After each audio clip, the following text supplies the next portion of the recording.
abantu batandukanye bari kugenda bibaza niba haba hari icyizere ko Donald Trump ashobora kuba yakwegera intsinzi, cyangwa se nawe ashobora kugira amanota cyangwa se amajwi ashobora kumugeza nyine ku ntsinzi. Murabizi ko kugeza kuri iyi saha amatora yarangiye kuwa kabiri,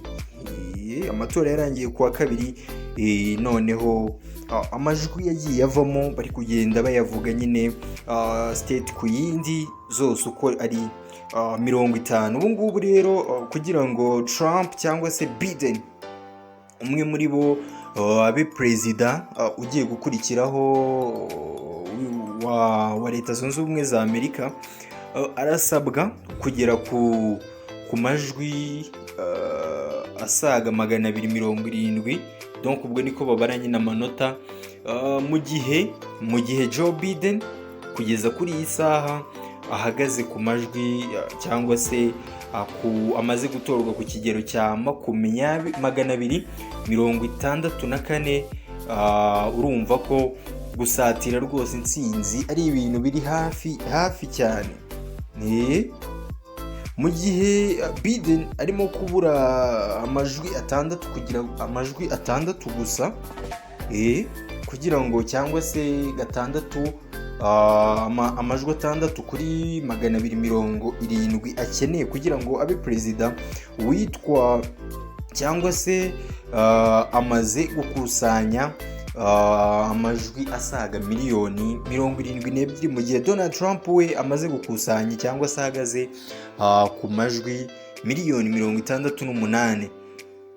urumva nyine ikinyuranyo kirimo hagati aho ngaho.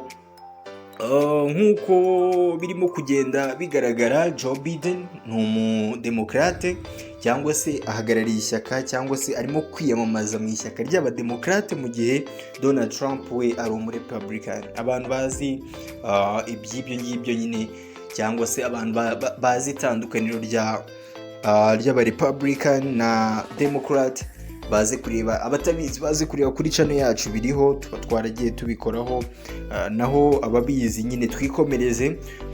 ubwo umusore umwe wo muri Nigeria yabazaga umukinnyi w'amafilime Kira Kosarin impamvu adashyigikiye Trump, uyu mudamu yahaye uyu musore impamvu igaragara kabisa yuko ngo Trump kabisa uburenganzira bw'abagore atabushyigikira, ndetse ngo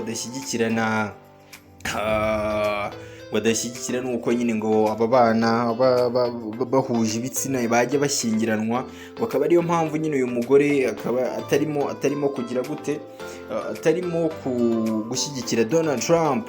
n'ibindi bigiye bitandukanye biri kugenda bivuga kuri aya matora. icyo nakubwira ni uko amakuru yizewe nyine yose kandi arimo kugenda avuga ako kanya, nta handi wayasanga nyine atari kuri ITV Rwanda, cyangwa se Ivuga Ngingo TV.